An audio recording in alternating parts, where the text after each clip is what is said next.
12 o'clock. Time to reach for mobile water. Mobile water, unique in every way.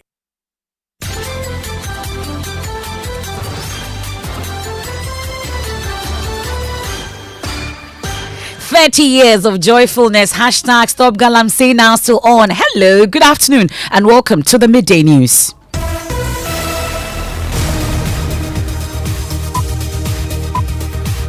The Midday News is live on Joy 99.7 FM, Hits 103.9 FM here in Accra, Love 99.5 FM in Kumasi, myjoyonline.com. We're live in all 16 regions of Ghana. We're on A1 Radio and Dreams FM in Bolgatanga, Jubilee Radio in Keta, Lonlonyo FM in Hohoi. We're live on X Spaces. We're on Facebook. The Midday News is supported by Petrol Soul Platinum Energy, energizing dreams. This afternoon, President John Mahama engages heads of security agencies in the country ahead of a crucial visit to Bawku and Nalerigu to engage feuding factions there. There should be no vacuum, and so you must all continue to work, as the CDS said, zealously to make sure that there's no breach of the peace in the country. We have details of the president's visit to the area as he's determined to resolve the decade-old conflict and restore lasting peace there. Plus, hear from the top security chiefs at that meeting as they pledge their unflinching support to bring peace to conflict areas in the country. Mr. President, I want to assure you that we are going to continue with even greater zeal to ensure that we maintain the security. We have details of that also coming up this afternoon. Those who do not understand G, please forgive me. They say I'm a Ankwanoma. Me de me cry abo afore. Me ye de me to me. Emre so a eko. This afternoon's special prosecutor confirms he has not secured any convictions since the office was set up 6 years ago, with several challenges to blame. We hear from anti-corruption campaigners who insist the OSP has done phenomenal in the fight against corruption. I think that the office has its purpose as putting some PMP persons who otherwise. The special prosecutor didn't exist. There will be 200 cases that would have gone unprosecuted or investigated. We have details of the Special Prosecutor's half-year report, and chairman of the Operation Recover All Loot, Oral Samuel Okujetua Blakwa, says he's been receiving daily threats on his life from people opposed to the initiative since it was formed. Threats have become a daily feature, but we have a tough skin. We know that the good Lord protects us, and we are also encouraged by the overwhelming support that we have from the Ghanaian people. And their sports. Calls heighten for Neil Lante van der Poel's appointment as sports minister. Will find out why in 20 minutes. And coming up later in the bulletin, FDA takes hard stance against public smoking, announcing plans to prosecute smokers who light up in public spaces. So it's feasible because as a service, our management is committed to fixing the fire tenders that were out of commission and putting them back on the roads. We have that and more in this afternoon's edition of the Midday News. I am Emefa Apawu. Please do stay on for details.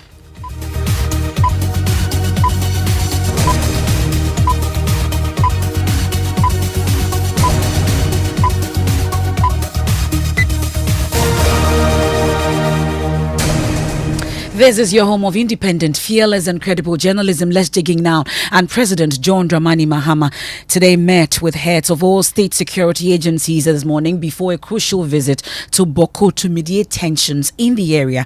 The discussions focused on creating a conducive environment for dialogue as President Mahama prepares to lead efforts to address the root cause of the decade-old conflict during his visit to the area later today. But before his trip to Bawku, President John Mahama, in that meeting with the National House of Chiefs yesterday, revealed that chieftaincy disputes were a major concern in all the security briefings he had received since he was elected. After December 7th, the issue of chieftaincy disputes has become a major issue. Anytime a chief passes away and a new chief has to be selected, invariably 2 rival chiefs or 3 rival chiefs suddenly appear. In the 1992 Constitution, it was decided from the unpleasant experiences of the past where government used to interfere in chieftaincy matters to leave the issue of chieftaincy completely to the chiefs themselves. That is the National House of Chiefs and the regional houses of chiefs. But then I do think that there are issues that come up, especially with the selection of new chiefs that creates security crisis. And so when law and order breaks down, government is called in to protect the peace. And so I think that we must work with you to see how we can prevent this from happening. I remember that at a point it was decided that there should be a codification of the lines of succession. I don't know how far that project has gone, but it looks like the issue of disputes is becoming even worse by the day than it was before this codification took place. Well, this afternoon, President Mahama hopes to bring lasting peace to troubled Bawku. But before we get updates on his visit, regional correspondent Albert Sori summarizes the situation in the following report. The Bawku chieftaincy conflict between the Kusasi and Mamprusi has a long, complex history dating back to the 1930s. The recent resurgence of the conflict, starting in 2021, has resulted in hundreds of deaths and had devastating consequences for the town's economy and residents. The once thriving town in the Upper East region has been reduced to a shadow of its former self, with a dusk to dawn curfew and a ban on motorcycle riding imposed by the government. The conflict has severely impacted key sectors such as health, education, and commerce. Many businesses have closed due to safety concerns, and schools struggle to remain open. Despite the challenges, Bawku successfully held a peaceful election last December. However, sporadic violent incidents continue to occur, indicating that the conflict is far from over. Past governments have attempted to manage the situation, but their efforts have been insufficient to bring lasting peace. This new John Mahama-led NDC government will face the daunting task of resolving the conflict. It remains to be seen, however, what new measures this government will adopt. We'll go live on the ground shortly as President John Mahama prepares to hit Bawku and Nalerigu in a determination to bring an end to that decade-old conflict in the area. Well, earlier he met with heads of the security chiefs in the country before his trip to Bawku this morning. Well, that meeting between himself and heads of the security agencies in the country. My colleague, presidential correspondent Maxwell Agbagba, has been following that and joins us on the line shortly. We'll get all the details from that particular meeting. We know that the IGP was there, the Chief of Defence Staff was there, the Head of Immigration, all those were present. And you can listen to the CDS giving that assurance to the President of their commitment to actually bring an end to all the security situation or the chieftaincy situations in the country. Mr. President, first of all, let me thank you very much on behalf of the heads of the security services and agencies for receiving us this morning. Mr. President, we are here to join our voices with the good people of Ghana and the international community to congratulate you on assumption of office as the President of the Republic and Commander-in-Chief of the Ghana Armed Forces. Mr. President, we want to assure you of our loyalty, professionalism, and dedication. We've been working together as a team, meeting all the complex challenges of the security environment. By working together as a team, we've been able to keep this country quiet and stable. Mr. President, I want to assure you that we are going to continue with even greater zeal to ensure that we maintain the security and stability of this country. I want to assure you of our unflinching support and dedication, as I said, to duty, and make sure that we help you to achieve or realize your objective of resetting Ghana. Well, Maxwell Agbagba will join me. He's just getting back from that particular meeting and will join me shortly on this. We have a media advisory also from the spokesperson of the president on that trip of that will be embarked upon by President John Mahama to Bawku and Nalerigu. But you can listen to President Mahama when he engaged these security chiefs. This last election has cemented our reputation as the leading democracy in Africa, and a good part of the thanks go to you, the security services, who have maintain the peace. We still have threats to our peace that we must continue to look at internally and externally. Internally to do with chieftaincy disputes and some incidents of armed robbery and things like that.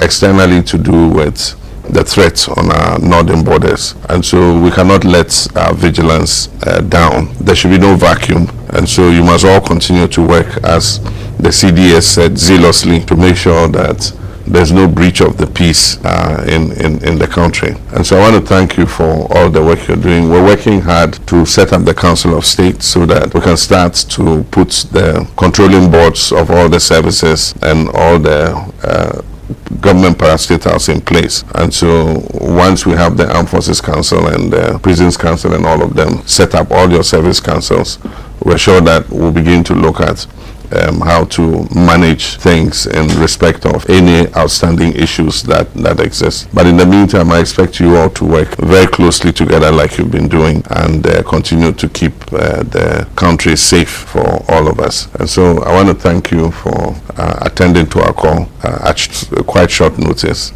and to ask you to continue to work in the interests of the people of Ghana. President Mahama's engagement with heads of security agencies in the country, Maxwell Agbagba, was there for us, joins us on the line. Maxwell, I'm curious about the general mood of this particular meeting. Tell us more. Unfortunately, I've just lost my colleague Maxwell Agbagba there on the line. He will join us with all the details shortly. I bet you would want to know more about this particular meeting. He'll give us all the details. But let's get on the ground. And I told you about a media advisory that came in earlier about the president's trip to Bawku and Nalerigu in an attempt to bring an end to this age-old or decade-old crisis in the area. And Albert Sorry joins us on the line. He's our regional correspondent, Upper East regional correspondent, and joins us on the line. Maxwell, Albert, sorry, let's talk about the president's visit. Has he arrived already? I'm sure there are plans underway. What exactly can you tell us? Yes, Emefa. So I've just been told that the palace of the Bokunaba has been alerted that the president has arrived in Bazwa, and he's currently on the way to the palace. So the chief and elders waiting for him to arrive any moment from now. But ahead of that visit, though, let's talk about what the general talk on the ground is. Since the election, there have been pockets of, some violent incidents. It's one of the things on the minds of many people. A lot of them want this violence to end. They want the conflict to end. And so they are eagerly waiting to see what discussions the president has in mind in terms of what the strategy is going to be under his government in an attempt to end all this violence that has been going on. But have you been able to hear from the various sides? We know he's going to Bawku and Nalerigu as well. Those feuding factions, I know you have your sources within. What exactly is the sentiment they are expressing about the president's visit there? Well, because of how previous governments have attempted to bring lasting peace to Bawku and have not really succeeded, a lot of them don't know what the plan is going to be under this government. But as I said earlier, many of the people in Bawku want this conflict to end once and for all. And so they are just waiting to have that discussion with the president to share what their sentiments are and to see what the plans what plans the government has in terms of what is going to be done moving forward. Okay, we'll stay with you throughout the day for that visit, and all that will come up. I'm sure that my colleague Albert Sorry will give us all the details from the president's trip to Bawku and Nalerigu. And thankfully, if I have a good connection to the Upper East region, I'm hoping that I'll get a better connection to Accra. And Presidential Affairs correspondent Maxwell Agbagba is joining us once again on the phone. So Maxwell, we're talking about the mood of that meeting between the president and the heads of the security agencies in the country. Tell us more about the situation. Well, Emefa, we had all the heads of the security agencies present. And this meeting I'm talking about happened at the Kotoka International Airport, the presidential lounge. So just shortly after, before President Mahama emplaced to Bawku on this peace mission, he had that interaction and that meeting with all the security chiefs at the Kotoka International Airport before he employed Bawku. Present at that particular meeting, we had the Inspector General of Police. He was present. The Chief of Defense Staff, who spoke shortly ago, was also present. We had the head of the Ghana Immigration Service also present. The head of the Ghana National Fire Service was also present. We had other top officials of all the state security agencies also present at that event. I must say that it was very cordial, and we saw a lot of interactions between the top security officials who were present there. All of them pledging their support for John Mahama to reset this country. But I'm sure there was some explanation as to why this meeting was held at Kotoka. What exactly was the reason? Well, in President Mahama's speech, he mentioned that this meeting should have happened earlier, right after he won the elections. But because he's had a lot of guests visiting and all of that, so it's been quite difficult meeting the head of state security agencies. In fact, in the speech of the CDS, he mentioned that they plan to come visit to, first of all, congratulate President Mahama, and secondly also to assure him of their commitment, unflinching support towards ensuring that this country is peaceful and stable. That's Presidential Affairs Correspondent Maxo Agbagba. They're giving us all the updates from that meeting earlier between the President, John Mahama, and of course heads of the various security agencies in the country. And he's on his way to Bawku and Nalerigu in an attempt to actually bring an end to the decade-old conflict in the area. I wasn't sounding as a prophet of doom, but there is doom looming ahead of us. That very soon, a murderer will boldly walk to court to seek an injunction. Should I feel frustrated and resign? I took an oath when I was sworn in. And in my life, when I take on the reins to do something, I do it to the best of my ability. Those who do not understand tree, please forgive me. They say I'm a Ankwanoma. Medemekra Abuafori. Special Prosecutor Kisieja Bing pouring out frustrations last year at a news conference shortly after a court ordered the office to unfreeze assets seized from Cecilia Abnadapa, then Minister for Water Resources, Works and Housing, who was found to have stashed large sums of cash in foreign and local currencies in her home. In its second half report, the OSP has confirmed that it has not been able to secure any convictions since its establishment 6 years ago. The revelation has sparked mixed reactions among Ghanaians, with some questioning the office's effectiveness, while others highlight the systemic challenges it faces. While anti-corruption campaigners have, however, defended the office, emphasizing its contribution to the fight against corruption in Ghana. We'll get to hear from them shortly. But first, Joy News data analyst Isaac Kofi J joins me in studio with more from that particular report. Well, Kofi, let's talk about the key facts surrounding the OSP's performance and challenges over the past 6 years. Well, so if I will go to their dashboard straight, so there are 174 number of complaints and just 3 prosecutions. 3 million Ghana cedis plus has been recovered as a result of this. Then you have 135 savings according to the OSP, and looking at suspended transactions, they're talking about 283 million Ghana cedis plus, and 6 million people have been sensitized according to the OSP. But we actually went to their program-based budget and we could count more than 400 complaints received by the OSP, and just like you said, 0% conviction rate since 2019. But what are the specific updates on the ongoing work and investigations being undertaken by the OSP? Well, according to the half-year report, there are 16 ongoing investigations plus some other cases, and these are some of them. The National Cathedral, where the OSP is looking at procurement breaches and payments by the former Finance Minister Kenneth Nanaya Kuntunkunu Oforiata. There's also the National Service Authority, where they are looking at the suspected corruption, especially the recruitment of service personnel, SML and GRA case featured also. Bank of Ghana is also under investigation, looking at the banking and financial sector crisis, which led to the collapse of some banks and their financial institutions. They're also looking at the Electricity Company of Ghana, ECG, is also under investigation for distribution, loss reduction and associated network improvement projects and contract that has been cancelled. There's also the Ghana Education Service under investigation for the sale of GES appointment letters, employment to applicants, and the state lands that have been captured, land suits and other vested lands. So these are the cases that are under investigation, 16 of them. Well, those 16 cases, you make that promise to us. Newsnight will get to dig Absolutely. deeper, and of course on Top Story as well, dig deeper into these 16 cases. Well, that performance has been hugely praised by anti-corruption campaigners who say more resources are needed for the USP to achieve more. We can hear from Edem Senanu, co-chair of the Citizen Movement Against Corruption. That they don't have a technical understanding of the terrain, if you are saying that, and they don't have the benefit of history.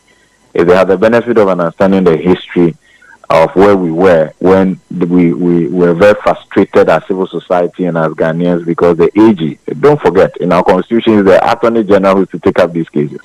And for many years, we found that the AG would never take up a case that had to do with a government official of the same government. We've proceeded from there. People don't seem to remember that that's where we were when and then, by the way, civil society was very much involved in working to get Act 959 together and rolled out. Well, that's Edem Senanu there. Now, chairman of the newly formed Operation Recover All Loot, Oral, Samuel Okudzeto-Ablakwa, has disclosed that he has been the target of daily death threats from individuals and groups opposed to the initiative since its inception. Speaking in an interview with Blessed Soga on PM Express last night, Mr. Ablakwa indicated that despite the increasing threats on his life, he remains resolute in the commitment of the committee in tackling corruption and recovering stolen state assets. Threats have become a daily feature, but we have a tough skin. We know that the good Lord protects us, and we are also encouraged by the overwhelming support that we have from the Ghanaian people. So we expect more of the threats. We expect that the bad guys will even come up with more schemes. I have been suffering a lot of propaganda, smearing, fake news. People just want to demonize you, bastardize you, and call the dog a bad name to hang it. But we remain unperturbed. We are resolute. We are focused, and it's an honor to serve your country and to leave a legacy in such a very positive area. So I really ignore those. I don't allow those threats and those attacks to get to me at all. Meanwhile, former director of the Ghana School of Law, Kweku Nsasari, has criticized the establishment of the Oral, describing it as both unnecessary and lacking legal backing. He spoke on the Super Morning Show. Orality at this time is unnecessary, totally uncalled for. Whether it is grounded in 41, F or whether it is uncalled for. We have institutions, that are already in place. They can go to Yoko, they can go to the police, they can go to SHRAD, they can go to the military, they can anywhere. Well, the Attorney General and Minister of Justice designate Dominic Ayine has defended the legality and constitutionality of Oral. He spoke when he appeared before the Appointments Committee of Parliament yesterday. Listen. Oral is the Operation Recover All Loot. If you look at the preamble to the Constitution, it is very, very clear about what are the fundamental values underpinning the Constitution. The value of accountability is one of the preambular commitments in our Constitution. It's a primary value. Oral is supposed to exact accountability from persons either politically exposed or persons holding public office who used or misused their office to loot public resources by way of property, money, and other intangible resources. So Oral is constitutional. Oral is legal. In fact, the fact that it is a non-legal body doesn't mean that it is illegal. There is a distinction between non-legality and illegality.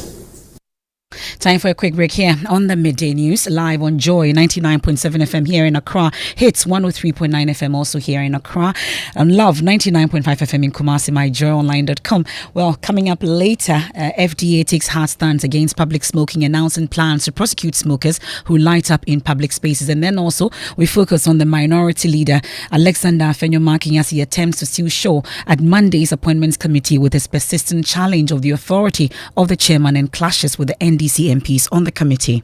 You're right, no problem. You will listen to me, Chairman. You can't say out of. You can say you've said that to my members. If you now want to extend it to me that I'm out of order and all that, let's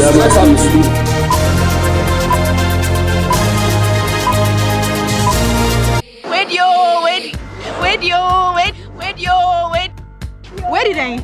Now I don't know when you just saw. Obiang, what's the chrome ha? Ain't you want to say Petrosol for your energizing dreams for motion? Hey boy. Petrosol are celebrating their 10 years in grand style. They're giving back to their loyal customers.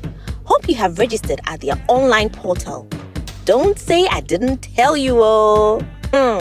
Each month, customers will stand a chance of winning items like tricycles, motorcycles, television sets, refrigerators, phones, fuel vouchers, and many more.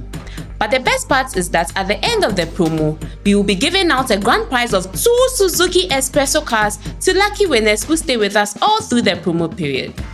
All you need to join is to visit any of our over 100 stations across the country to get registered, or go to www.petrosolcrm.com to register online. Petrosol, energizing dreams. Thanks for staying with us. Time for sports. Mubarak, what do we have? Yes, and for the CEO of Box Office Promotions, Alex Ntiamwa, has called on President John Mahama to appoint Neil Lantevandapoy as sports minister, citing his ability to tackle the misappropriation of resources. Neil Lante is understood to be the front runner for the role, having been in charge in 2016 before the change of government. Promise Ghanaians that is coming one way or the other. Is coming to make sure Ghana government money is going to be used judiciously, and I believe if this man is in charge there, he can break the cartel that spend government money unscrupulously. Yeah, so some worrying news for Asante Kotoko as their top scorer Albert Amwa will be out of action for 8 weeks after sustaining an ankle injury. That's your sport. Thank you very much, Mubarak, for the latest in the world of sports. I'll take you to Parliament shortly, but unfortunately, I have some bad news. And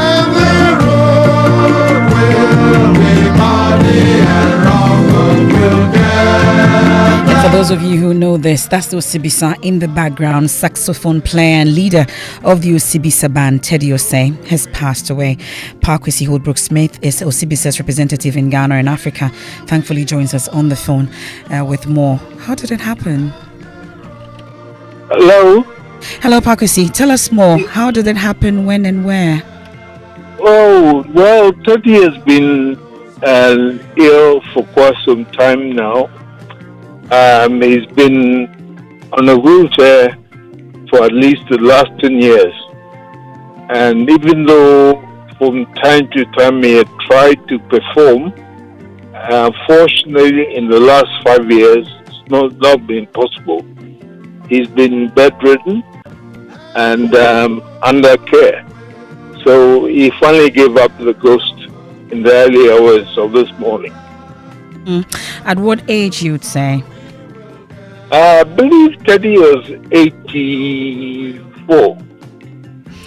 And I bet it's early days here to ask whether arrangements are in place. What exactly are the plans going forward? Yes, it occurred early this morning. So I'm sure the family would meet and make arrangements, and then we'll inform the public. Okay, we are grateful, and that's and our condolences. We express that to you and the family as well. And that's Parkwesi Holbrook-Smith, is Osibisa's representative in Ghana and Africa there. And the news just in, saxophone player and leader of the Osibisa band, Teddy Osei, has passed away.